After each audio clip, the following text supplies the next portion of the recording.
Joining me now, New Jersey Congressman Jeff Van Drew. He's a member of the House Judiciary and Transportation and Infrastructure Committees. Congressman, I want to get your thoughts on now what we're hearing from other countries.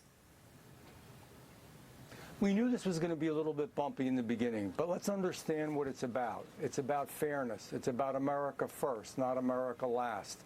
We've been getting the short end of the stick for years, and it's important that Americans understand this.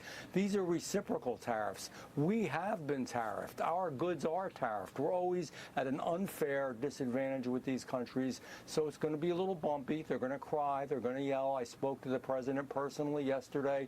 He was telling me that already countries are coming to him saying, let's work this out. We can make a fairer deal. We can do better.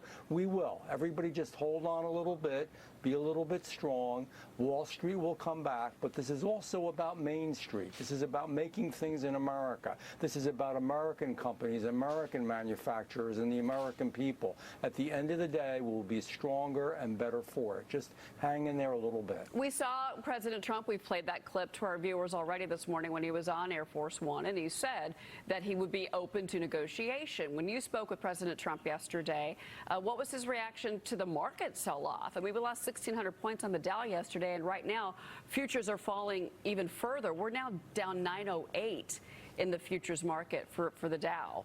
So the pain continues this morning, sir. He knew this was going to happen. I mean, it's going to happen a little bit. Sometimes to right the ship isn't always easy. You've got to give him a little bit of room, and you've got to give the administration a little bit of room here. They've been in a few months, not a few years. I mean, it's just the beginning. The president was very clear he was going to do this. He was clear in the campaign. He was clear when he first got sworn into office that this is something to make sure that we're doing what's right. Understand that Wall Street sometimes is looking at what's best. And I understand that, to make the quick buck, which is best for investors, whether they're in America or wherever they are. But we've also got to look what's best for the American people and the future of America and the American economy. At the end of the day, we're going to have a stronger America. It's not like this has been going on for years. This has been a few days now. The president just did this. Let's give him a little bit of room, and we're going to have a better, stronger America at the end of the day. I really believe that. I want folks to understand that we're just doing reciprocal tariffs, basically. They've been doing this to us. We just eat it. We accept it.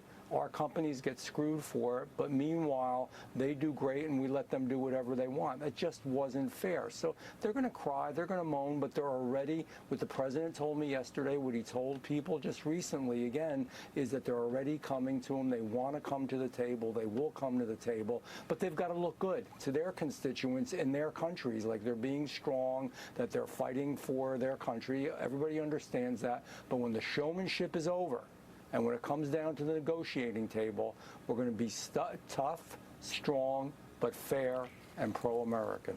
Okay. All right. Well, look, I mean, maybe the markets will heed the words of the president. I was actually surprised this morning after hearing him last night say that he was open to working with other countries, that the markets are still jittery, and they are this morning. We'll see how the markets close this afternoon, Congressman. But let's move on to some other topics, the business of the day here. So you chaired an important hearing on FBI accountability for House Judiciary, for that oversight subcommittee. You discussed the Biden-era FBI, calling it a bureau leadership in decline. You say the agency should be a shield for the American people, but has become a sword against them.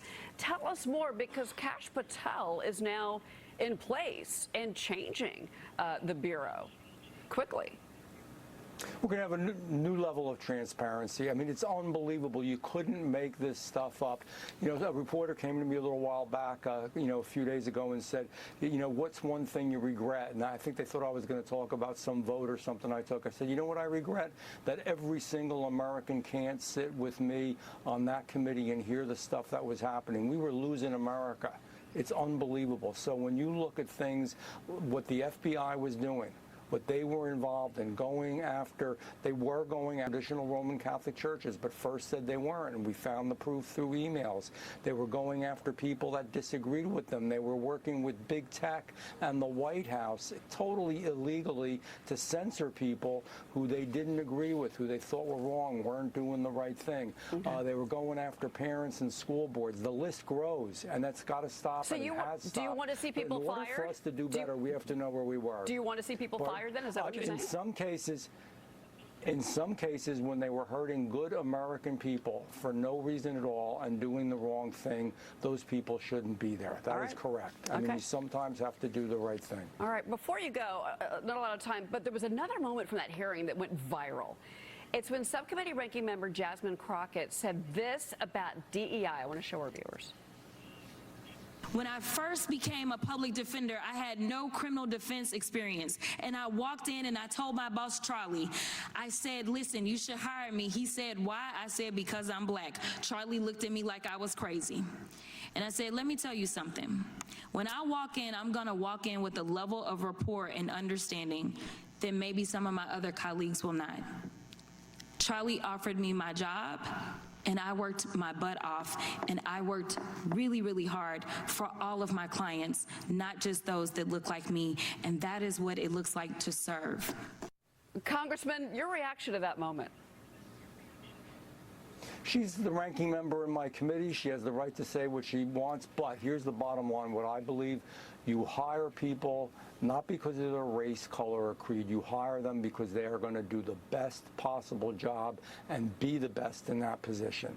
That's the criteria that we should use. All right. Well, it was, like I said, quite a moment. It has gone viral. Congressman Jeff Van Drew, we're going to be watching your work. Obviously, a lot of the budget is going to be a piece of today, so we'll be following that as well, sir. Thank you. Sorry. All right. Good to see you. Thank you.